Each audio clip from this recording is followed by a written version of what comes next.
परिस्थितीनुसार राहायला सुरुवात करा आणि नको त्या गोष्टीतले खर्च कमी करा.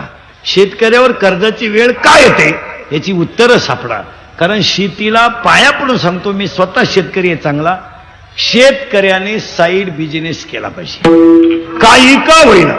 तुम्ही कोंबड्या पाळा, शेळ्या पाळा, भंगार गोळा करा, पाव विका, पण किराणा आणि भाजीपाला जर वरच्यावर सुटला तरच शेती टिकेल. नुसत्या शेतीवर शक्य नाही. मुलांचे ऍडमिशन आहे, मुलांचे ऍडमिशन आहे, मुलींचं लग्न आहे, या सगळ्या गोष्टी शक्य. एक मुलगी 10वीला घालायला आजच 7,000 रुपये लागतात. तुम्ही खर्च कमी करायला शिका. आता सगळे शेतकरी नीट आहे का? आता लग्न सराई आली, प्रत्येकाचा मोबाईल आहे का नाही, आहे का नाही? मग आता लग्न पत्रिका छापायची काय गरज?